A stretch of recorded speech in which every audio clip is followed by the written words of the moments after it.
23 seconds before the flight data recorder loses its power, an unsettling and deliberate action takes place inside the cockpit of a perfectly functioning commercial airliner.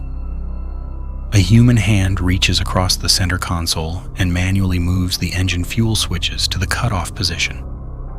Almost simultaneously, the control column is pushed forward, forcefully commanding a full nose-down attitude. This is not a mechanical failure. It is an active, catastrophic intervention in the aircraft's critical systems. What makes this sequence profoundly disturbing is not just the extreme speed at which the heavy aircraft plummets toward the Earth, but the environment in which this act occurs. There are 3 highly trained pilots inside the flight deck at that exact moment. The maneuver, cutting the fuel while simultaneously forcing the nose down, is a definitive, calculated method to ensure the aircraft cannot be recovered by the automated systems or by another pilot's simple corrective action. This is the chilling reality of China Eastern Airlines flight MU5735. It is an event that abruptly claims 132 lives, shattering a decade of perceived invincibility and exposing deep-seated stressors within a system severely contorted by global crisis and extreme institutional pressure.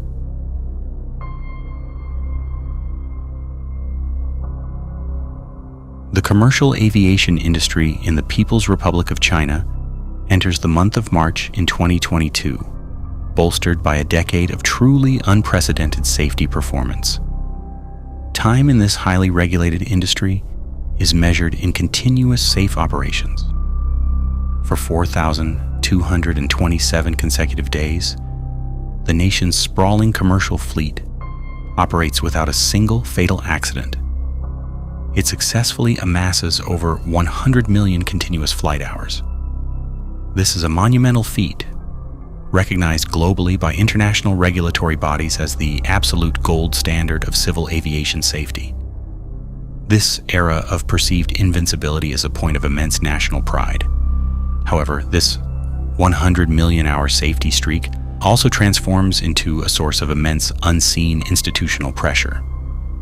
In a culture where safety is frequently framed as a top-down political imperative, the overwhelming weight of maintaining this unblemished record is shared by every single pilot who steps onto a flight deck. The unspoken fear of being the one individual to break the streak adds a heavy layer of performance anxiety that inevitably influences cockpit dynamics and suppresses the reporting of internal struggles. On the quiet afternoon of March 21st, 2022, this golden era ends violently. Flight MU5735, a Boeing 737-800, transitions from a perfectly routine cruise to a terrifying near-vertical dive. The aircraft plummets into the mountainous, heavily forested terrain of Teng County, located in Guangzhou. The event immediately claims the lives of all 132 people on board. The public reaction is one of profound disorientation. Commercial airliners of this pedigree do not simply drop from cruising altitude. The aircraft involved, registered as B1791, is a Boeing 737-89P. It is crucial to note that, unlike the troubled 737 MAX series, the 737-800 Next Generation is globally renowned for its robust engineering and reliability. It is the undisputed workhorse of the global fleet. Maintenance logs quickly confirm that B1791 is fully airworthy. There are no deferred maintenance defects or historical anomalies that could possibly explain a sudden catastrophic failure. The public narrative immediately leans heavily toward an unforeseen, tragic mechanical flaw. Yet, the absolute lack of a distress signal, combined with terrifying security footage from a nearby mining site showing the aircraft falling in a straight, nearly vertical line without smoke or fire, begins to quietly destabilize the official consensus. The visual evidence suggests something far more complex and deeply unsettling is unfolding in the skies over Guangzhou.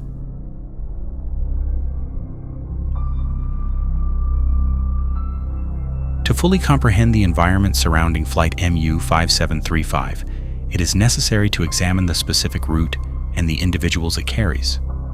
The flight operates as a routine domestic leg, traveling from Kunming Changshui International Airport to Guangzhou Baiyun International Airport. Scheduled to land at 15:05 China Standard Time, it serves as a vital economic artery connecting two distinct regions. Locally, this particular route is known as the jewelry industry line. It is heavily populated by gemstone dealers who frequently utilize it to transport raw jade and valuable finished pieces from the border regions of Yunnan directly to the bustling manufacturing centers and markets of Guangdong. The 123 passengers on board represent a diverse microcosm of the socioeconomic ties between these provinces. Among the victims is a 22-year-old woman identified in widespread media reports only as Xiao Zhou. She works as a live streamer in the booming jewelry business. The passenger manifest also includes the female financial director of Dinglong Culture, a prominent jewelry and entertainment firm. There are families making rare journeys together, including an entire family traveling with a 1.5-year-old infant. Furthermore, there are dozens of business travelers on board who had originally booked entirely different flights. They find themselves on MU5735 only because they were rerouted due to the frequent, unpredictable, COVID-related flight cancellations that define the era. Following the catastrophic impact, the geography of the crash site proves as challenging as it is revealing. The primary crater is massive, measuring approximately 30 meters wide and 20 meters deep. The sheer kinetic energy pulverizes much of the airframe.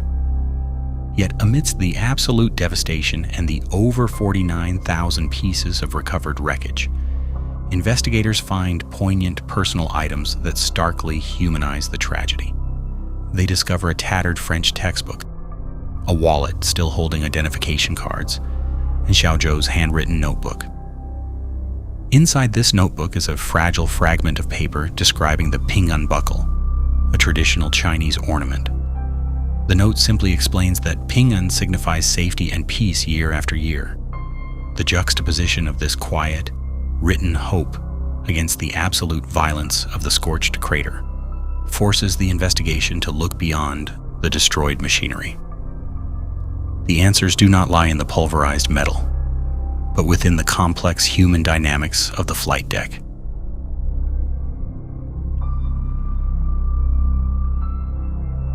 By early 2022, the Chinese civil aviation industry is enduring the grueling reality of its third consecutive year under severe operational restrictions.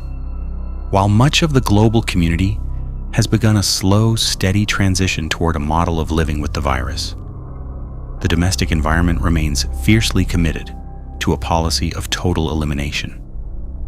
This strict zero-COVID mandate manifests as sudden rolling lockdowns of entire massive metropolises. These immediate quarantine measures lead to the instantaneous cancellation of thousands of flights and the abrupt, indefinite suspension of critical air routes. The economic fallout for domestic carriers is profound and devastating. China Eastern Airlines, functioning as a major state-owned enterprise, faces staggering, unprecedented financial losses as passenger numbers rapidly dwindle to unsustainable levels. However, this systemic corporate contraction trickles down ruthlessly to the individual level, particularly affecting the flight crews who operate the machinery.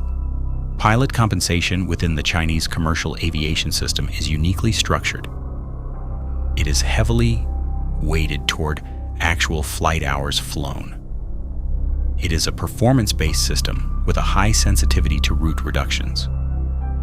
As the number of scheduled flights collapses under the weight of rolling lockdowns, so too does the take-home pay of cockpit crews. Reports begin to emerge across the industry of pilots, individuals who were historically considered the absolute elite of the middle class, being forced into desperate financial situations. Highly trained aviators are documented taking up secondary employment, such as delivering food, simply to meet their basic financial obligations and avoid defaulting on obligations. The psychological strain of this rapid, uncontrollable descent from high social prestige to severe financial precarity is immense. Compounding this profound financial anxiety is the extreme physical and social isolation mandated by the state's health apparatus. Flight crews are subjected to strict closed-loop management protocols and frequent mandatory quarantine periods in isolated hotels.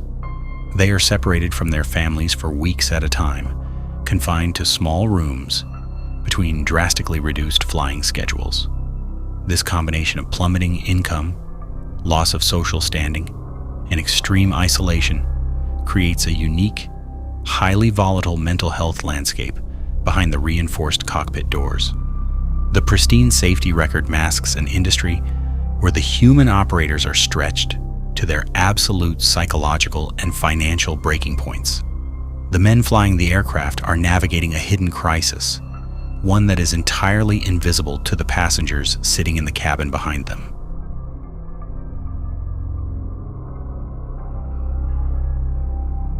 The most heavily scrutinized aspect of the MU5735 disaster inevitably becomes the psychological and professional profile of the cockpit crew.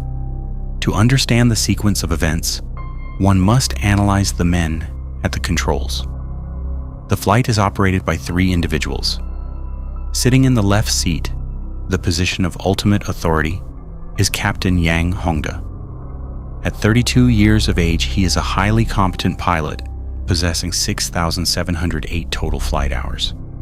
Occupying the jump seat behind the main consoles is Second Officer Ni Gongtao, a 26-year-old pilot with just 556 hours, aboard strictly as a training observer. But it is the individual sitting in the first officer's right seat, traditionally the subordinate position, who presents a profound and complex anomaly. His name is Zhang Zhengping. He is 59 years old and he commands an astounding 32,500 flight hours. Zhang is not merely an employee, he is a celebrated legend within China Eastern's Yunnan subsidiary. He holds the elite status of a 5-star captain. His career spans 4 decades, transitioning from the older turboprop Yun 5 all the way to the modern Boeing 787 Dreamliner.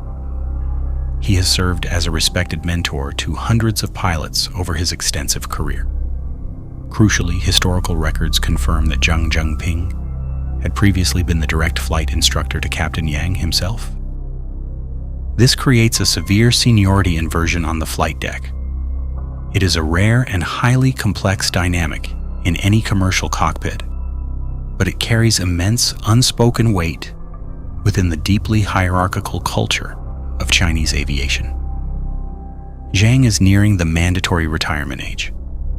He has transitioned from his esteemed role as a senior instructor and captain back down to a first officer role. While this structural move is fully compliant with certain age-based aviation regulations, it is inevitably perceived internally as a demotion or a deep loss of face in the twilight of an otherwise stellar career. This demotion intersects disastrously with the severe socioeconomic context of the zero-COVID era. With pilot compensation heavily tied to performance and flight hours, the widespread collapse of scheduled flights means the take-home pay for cockpit crews plummets. For a pilot like Zhang, recently stripped of his captain's rank and facing an industry-wide reduction in hours just before his retirement, the financial impact is devastating. The psychological strain of this descent from high social prestige and peak earning potential to sudden financial precarity creates an unseen, volatile pressure. While official reports initially portray Zhang as a celebrated, unshakable veteran, the glaring discrepancy between his vast, unparalleled experience, his severe financial anxieties, and his subordinate position leads to intense, quiet investigation into his mental state leading up to the flight.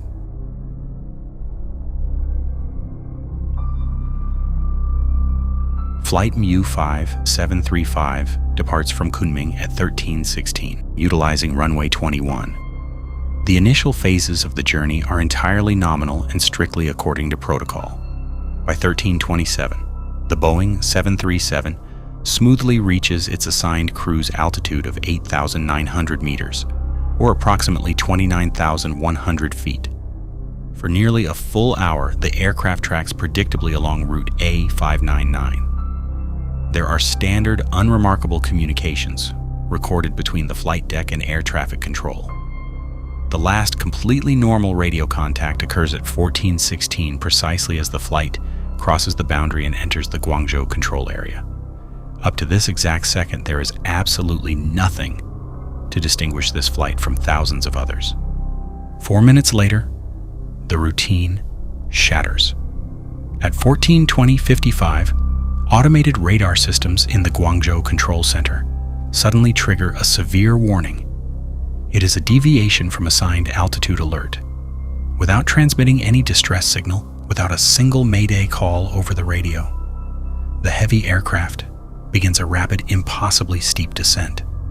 The recorded kinematics of the dive are extraordinary.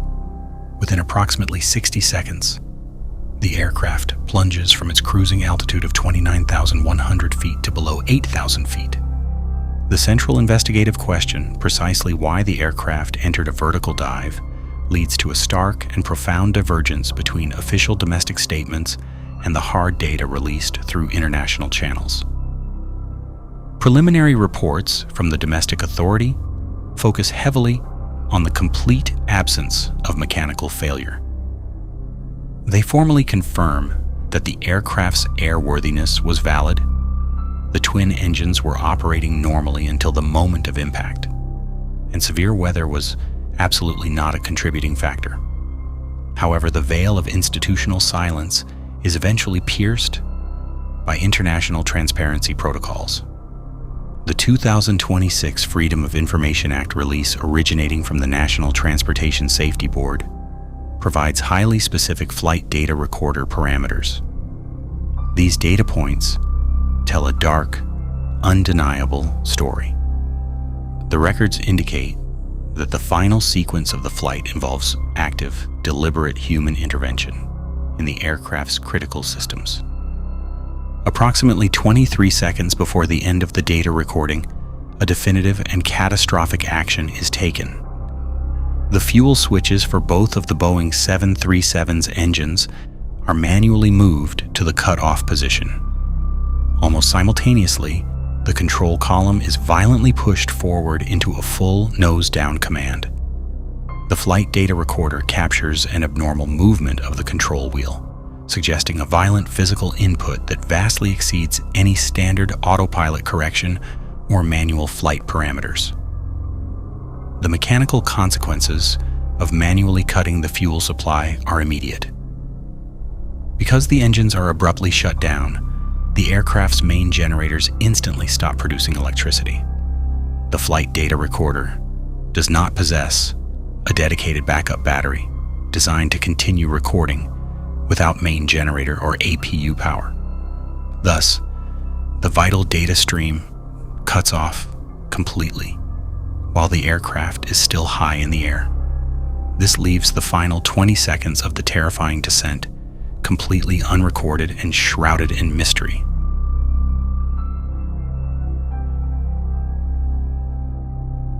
The verified presence of 3 pilots on the flight deck makes this recorded sequence even more harrowing.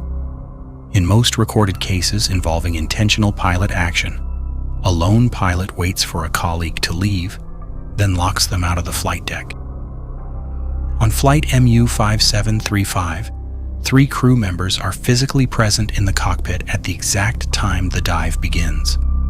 If the sudden dive is indeed intentional, it implies a terrifying reality: either a total immediate failure of the other 2 crew members to intervene, or a situation where the aircraft is forced into an unrecoverable aerodynamic state so rapidly that physical intervention is utterly impossible. Radar data reveals a momentary desperate anomaly during the plunge. At roughly 7,400 feet, the deadly vertical drop briefly halts. Radar logs show a leveling off, where the aircraft actually climbs back to 9,225 feet before entering a second final plunge. This momentary recovery points to a dark possibility: a desperate physical attempt by another crew member to pull the massive plane out of the dive. A violent struggle in the cockpit over the controls that is tragically, ultimately lost.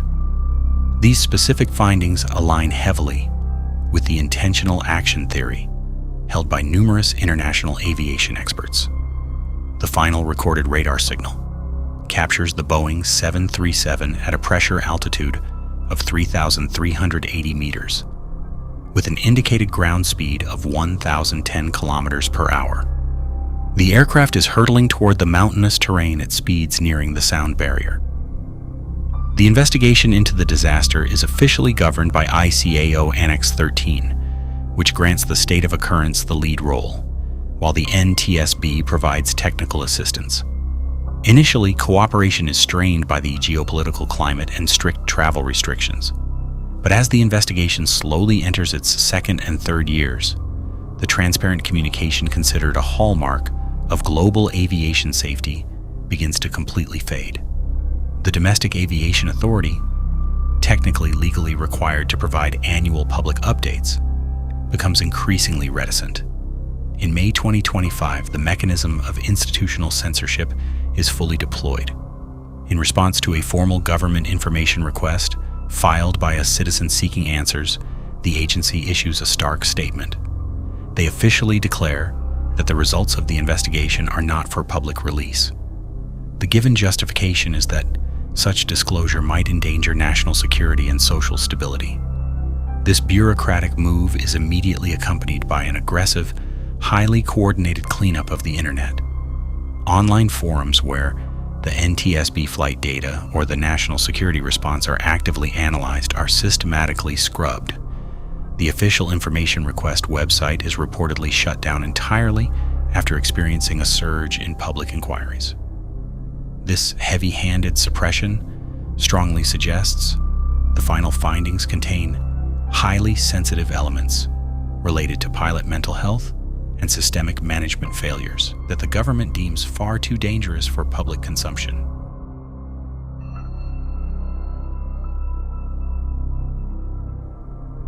Despite the total lack of a public final report, the absolute reality of what occurred forces the domestic aviation industry to undergo a massive, quiet, internal safety overhaul in the months following the catastrophe. The agency director publicly calls for profound reflection and initiates a rigorous 2-week industry-wide safety audit focused entirely on eliminating hidden risks. The key changes quietly implemented across all domestic carriers are highly revealing. Airlines institute greatly enhanced mental health screening protocols for all cockpit crews. Crucially, this screening now includes a specific focus on aggressively monitoring for personal life stressors or signs of severe financial instability. The 2-person rule is strictly re-emphasized, mandating that a pilot is never to be left alone on the flight deck, even during routine bathroom breaks. Furthermore, technical surveillance is vastly increased, implementing sophisticated monitoring of flight data for any signs of non-standard or aggressive manual control inputs by pilots. The catastrophic loss of flight MU5735 ultimately ends an unprecedented era of absolute safety for the nation's aviation sector. It forcefully introduces a new, much darker concern to the industry: the reality of the insider threat. The reporting on the victims themselves becomes a flashpoint for media ethics. Long-form articles, such as one published by Renwu magazine, attempt to reconstruct the lives of the passengers. This sparks fierce debates between investigative journalists who believe in the public's right to know and ethicists who argue such reporting invades the privacy of grieving families, turning their deep trauma into mere social media traffic.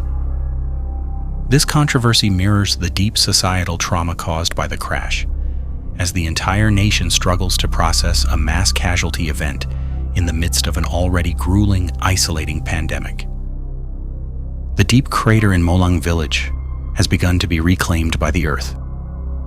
The official investigation remains tightly shrouded in the opaque language of national security and social stability. The international data releases and the harrowing testimonies from the nearby villages provide a clear, devastating picture of the events of March 21st, 2022. The 132 lives lost on that quiet afternoon are remembered not just for the extreme violence of their end, but for the complex socioeconomic and psychological web that slowly tightened around the cockpit of flight MU5735.